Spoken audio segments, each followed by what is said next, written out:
kasih kepada anak-anak semua telah menyaksikan video pembelajaran kali ini. Nah, sebelum sisi masuk ke materi, jadi silakan kalian untuk melakukan presensi dulu ya di Google Form dan di Google Classroom. Karena itu adalah bagian dari penilaian guru-gurunya juga. Jadi jangan sampai lupa.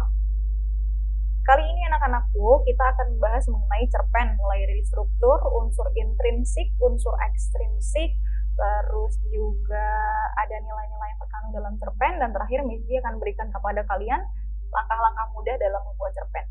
Yuk kita simak videonya. Jadi anak-anakku semua, sebelum kita akan belajar mengenai cerpen ini, kalian harus tahu tujuan pembelajaran dari belajar cerpen itu buat apa sih. Pertama, kalian nanti akan memahami struktur dan unsur-unsur dalam cerpen. Terus yang kedua juga kalian akan dapat menganalisis pesan dari cerpen yang kalian baca. Terus yang ketiga, kalian dapat menentukan nilai-nilai dalam cerpen. Yang keempat, kalian dapat membuat satu buah karya fiksi berupa cerpen. Apa sih itu cerpen? Cerpen itu akronim dari cerita pendek. Sedikit informasi tambahan untuk kalian. Jadi cerpen itu akronimnya bukan singkatan. Kalau singkatan itu yang digunakan hanya awal hurufnya saja. Misalkan universitas disingkat menjadi UI. Tapi kalau cerpen itu merupakan akronim karena digunakan beberapa suku kata. Itu jadi perbedaannya. Kalian harus tahu. Lanjut lagi. Kalau dari pengertian secara jelas yang kalian lihat di layar, cerpen atau biasa kita sebut sebagai cerita pendek, sebuah cerita yang selesai dibaca dalam sekali duduk. Maksudnya dalam sekali duduk itu adalah karena memang ini adalah sebuah cerita singkat, jadi tidak perlu memerlukan waktu lama dalam menyelesaikan cerita tersebut. Lanjut lagi. Kalau kita berbicara soal struktur, itu pasti kaitannya sama teks kan ya. Missy sudah sering ulang-ulang kalau belajar tentang teks itu kaitannya sama struktur dan kaidah. Nah, sama dengan teks yang lainnya, si cerpen ini juga punya struktur atau bagian-bagiannya. Pertama ada abstrak, yang kedua ada orientasi, yang ketiga ada komplikasi, yang keempat ada evaluasi, yang kelima ada resolusi, dan yang terakhir ada kode. Struktur dan unsur itu berbeda ya Kak ya. Ibarat kata sebuah rumah, kalau dari rumah tersebut kan ada bagian-bagiannya, ada bagian depan, tengah, belakang. Nah, sama juga seperti halnya dengan cerpen. Cerpen itu bagiannya ada ini. Sementara unsur, kalau unsur itu tuh fondasi yang membangun dari cerpen itu sendiri. Atau kalau kita bicara dari analoginya tadi, contoh yang lain tadi, itu adalah fondasi bagaimana untuk membangun bagian tengah, bagian awal, dan bagian akhir dari sebuah rumah misalkan. Nah, kali ini Missy akan bahas soal struktur dulu. Pertama, untuk abstrak itu adalah bagian awal sebuah cerita. Jadi namanya juga abstrak, berarti masih samar-samar, belum kelihatan secara jelas nanti akan seperti apa cerita itu kalian ceritakan dalam sebuah cerpen. Yang kedua itu ada orientasi, berkaitan dengan waktu, suasana maupun tempat yang berkaitan dengan cerpen. Jadi biasanya dalam orientasi ini tuh dimulai dengan kalimat di sebuah sore yang indah, di sebuah taman yang indah, atau di sebuah stasiun kereta api. Nah, itu kan kaitannya dengan latar ya. Itu sudah mulai masuk orientasi. Oh iya, penting untuk kalian ketahui ya, kalau misalkan abstrak itu tuh bersifat opsional, atau kalian tuh boleh milih, boleh ada atau tidak si abstrak ini. Makanya lazimnya dalam sebuah cerpen itu, atau mungkin kalian sering baca, pasti langsung ke orientasi. Ini nggak perlu heran, itu nggak apa-apa. Jadi boleh ada, boleh tidak si bagian abstrak. Yang ketiga ada komplikasi atau rangkaian kejadian yang berhubungan dengan berisi tentang sebab akibat dari kejadian yang diceritakan dalam cerpen. Tadi kan di orientasi sudah ada pengenalan tuh di awal. Nah, terus di komplikasi ini sudah mulai tersusun rangkaian kejadian yang akan kalian ceritakan dalam sebuah cerpen. Terus kalau misalkan rangkaiannya sudah kelihatan, di evaluasi ini tuh sudah mulai bagian konflik, sudah mulai bagian yang paling seru-serunya dalam sebuah cerita. Terus kalau misalkan tadi di evaluasi itu ada puncak konflik, nah di resolusi ini itu ada penyelesaiannya. Terakhir, dari bagian struktur ini ada yang namanya koda, atau berisikan nilai-nilai dari sebuah pelajaran yang bisa diambil pada sebuah teks cerpen. Contohnya, pada akhirnya Cinderella hidup bahagia bersama dengan sang pangeran. Ibu tiri dan kedua kakak tirinya mendapatkan pelajaran yang berharga bahwa pentingnya untuk menghargai orang lain, misalkan seperti itu. Itu kalau kode itu otomatis sudah pasti ada di akhir.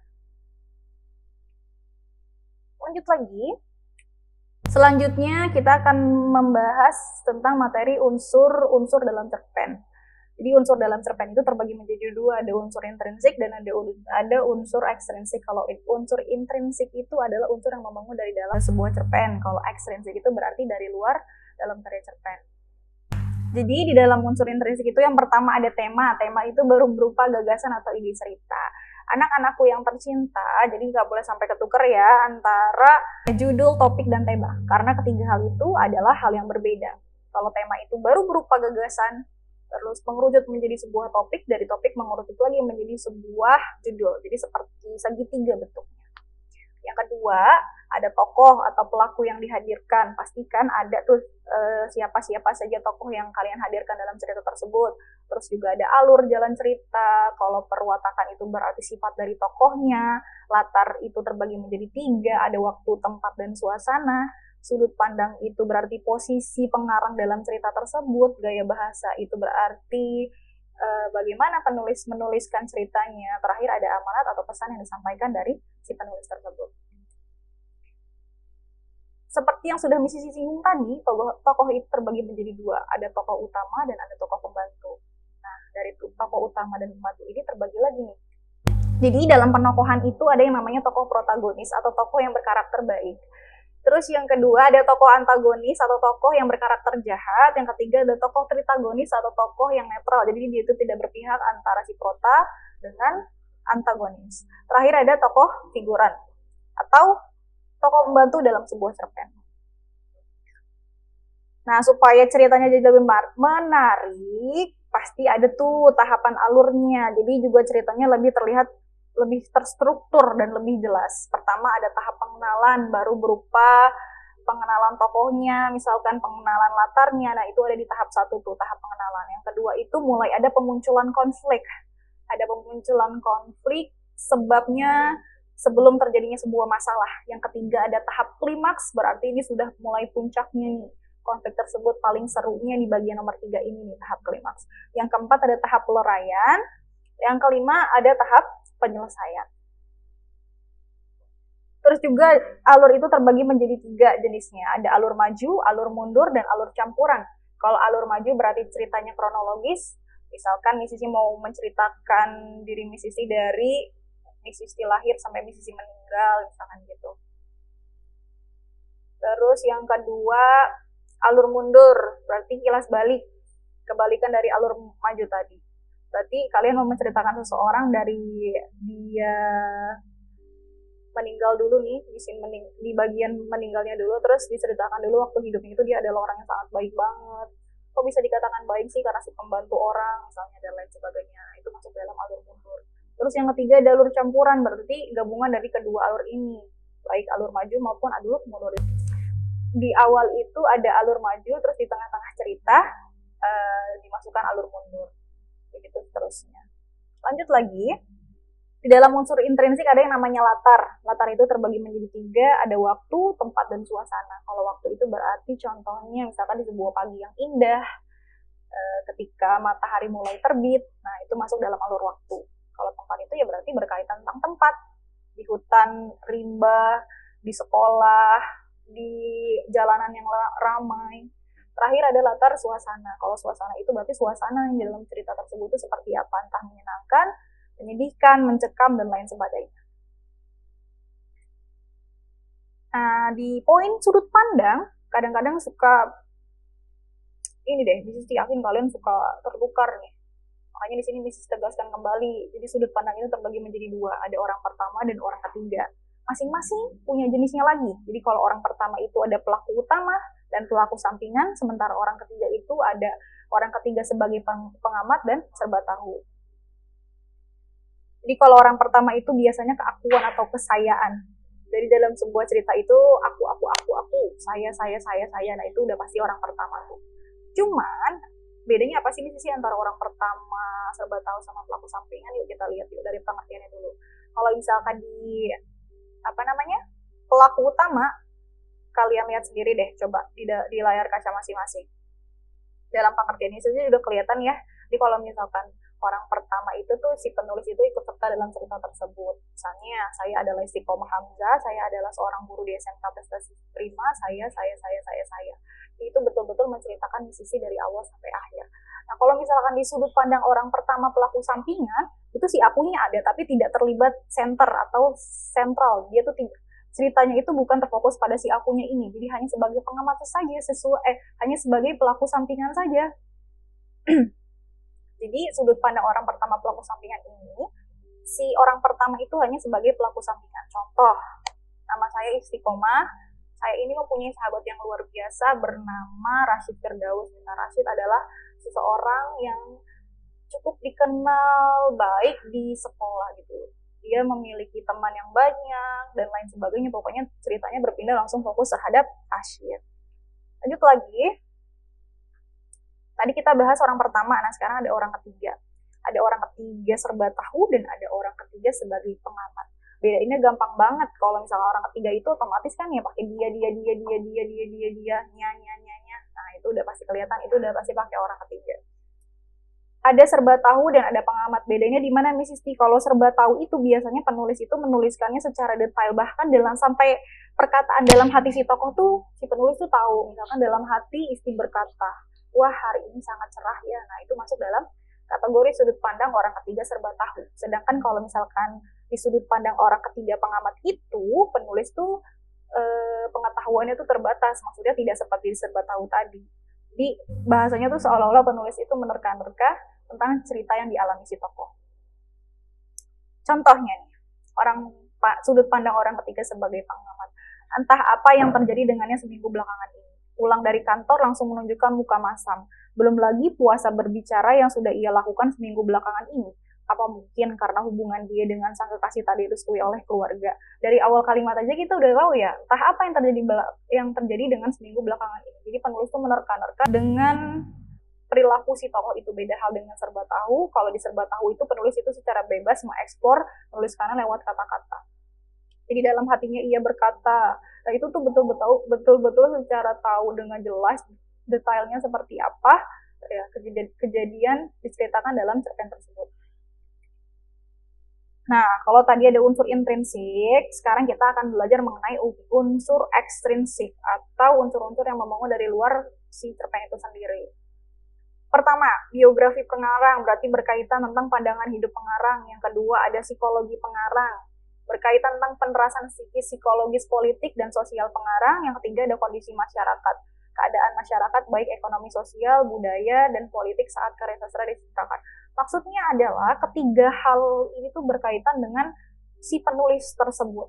Jadi sesuai dengan gaya penulisan penulis, berarti kaitannya dengan biografi pengarangnya. Contohnya, kalau misalkan kita masuk dalam konteks puisi, kalian pasti pernah atau sering mendengar nama Sapardi Djoko Damono. Jadi beliau ini kan memang dicirikannya dengan menuliskan sebuah karya-karya puisi dengan genre romantis ya.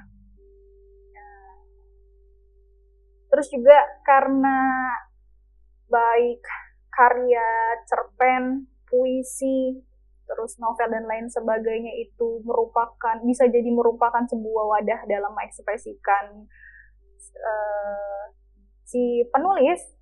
Nah, itu biasanya kaitannya dengan kondisi masyarakat ini poin yang nomor 3. Jadi biasanya banyak atau cerita-cerita itu diangkat dari kehidupan sekarang atau kehidupan nyata. Nah, di poin nomor 3 di kondisi masyarakat ini, di banyak cerita yang berkaitan tentang keadaan masyarakat baik ekonomi, sosial, budaya, dan politik saat karya sastra diciptakan. Konteksnya yang kita bicarakan kali ini adalah cerpen. Anak-anakku, ini salah satu materi yang penting juga yang akan misi sampaikan kepada kalian. Dalam sebuah cerpen itu pasti ada nilai-nilai yang terkandung atau pengajaran-pengajaran yang kalian dapat setelah membaca cerpen tersebut. Berarti masuk akal dengan struktur kode yang tadi. Di kode juga katanya tadi berisikan tentang nilai-nilai yang terkandung dalam cerpen tersebut. Nah, ini kita bahas nih, jenis-jenisnya ada apa aja. Pertama ada nilai moral, terus ada nilai budaya, ada nilai pendidikan, ada nilai politik, dan ada nilai sosial. Jadi kalau nilai moral itu kaitannya dengan benar atau salah, baik atau buruk. Nah, itu nilai moral. Terus yang kedua ada nilai budaya. Kalau nilai budaya itu kaitannya dengan tradisi. Yang ketiga itu nilai pendidikan atau nilai edukasi sama, berarti berisikan tentang nilai keteladanan yang baik. Yang keempat ada nilai politik yang berkaitan dengan kehidupan berbangsa dan bernegara. Yang kelima ada nilai sosial, nilai yang berhubungan dengan nilai sosial. Contoh, Miss Sisti mau ambil dari poin nomor 1 deh, nilai moral. Jadi misalkan Miss Sisti punya cerita, ada seorang siswa ketika berjalan dari kantin, dia melihat banyak sampah berserakan di dekat taman sekolah. Karena merasa tanggung jawab, siswa tersebut tergugah hatinya untuk memunguti sampah tersebut dan membuangnya ke dalam tempat sampah. Nah, itu kan kaitannya dengan nilai moral ya, benar atau salah. Jadi apa yang dilakukan oleh si siswa tersebut adalah perbuatan yang benar. Lanjut lagi. Terakhir, yang akan dibahas kali ini adalah tentang langkah-langkah mudah dalam mengonsumsi cerpen. Kalian nanti akan membuat cerpen. Pertama yang harus kalian lakukan adalah memilih tema cerita. Tema ini merupakan salah satu fondasi yang penting. Di unsur aja tadi, di unsur intuisi aja dia tuh nomor 1. Kalau misalkan temanya kalian nggak tahu dan masih bingung, Isi yakin pasti ceritanya nggak bakal terbentuk seperti apa deh. Yang kedua, setelah temanya udah tahu, kalian harus menentukan jenis cerpen itu tuh cerpen yang seperti apa. Berkaitan tentang genre, misalkan mau bahas soal persahabatan, atau romansa, atau dan lain sebagainya. Yang ketiga, menentukan tokoh dalam cerpen. Yang keempat, menganalisis watak tokoh. Jadi setelah tokohnya dikasih tahu, terus dirinci aja sifatnya. Jadi antagonisnya siapa, protagonisnya siapa, tritagonisnya siapa. Terus menuliskan garis besar cerita, menentukan alurnya, mau pakai alur maju, mundur, atau campuran. Habis itu menentukan latar ceritanya tuh di masing-masing bagian. Yang 8, memilih sudut pandang. Jadi posisi kalian dalam sebuah cerita itu di mana dari sebuah cerita.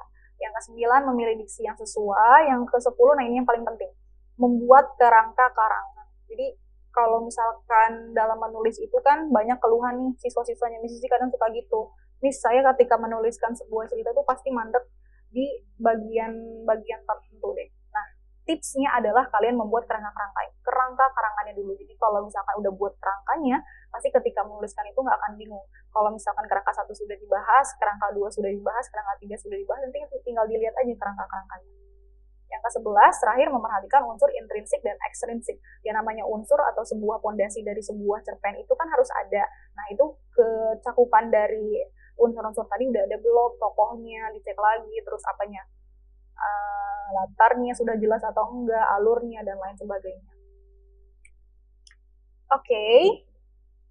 Terima kasih sudah memerhatikan dan menonton video ini hingga selesai. Tugasnya sudah Miss Sisti share di Google Classroom, jadi kalian tinggal lihat saja tugasnya. Sebelum Miss Sisti mengakhiri materi kali ini, Miss Sisti mengingatkan kepada kalian. Jadi setelah Miss Sisti jelaskan kepada kalian, kalau misalkan ada yang ingin ditanyakan dan belum paham, silakan kalian tanyakan kepada Miss Sisti lewat WhatsApp, atau juga kalian bisa komen di video ini atau di Google Classroom, kalian boleh tanya deh. Nah, Miss Sisti akhiri. Tapi sebelum itu kita berdoa dulu ya. Tadi kan kita mulai dengan berdoa. Berdoa menurut agama dan kepercayaan masing-masing. Oke, berdoa selesai. Miss Sisti akhiri. Wassalamualaikum warahmatullahi wabarakatuh.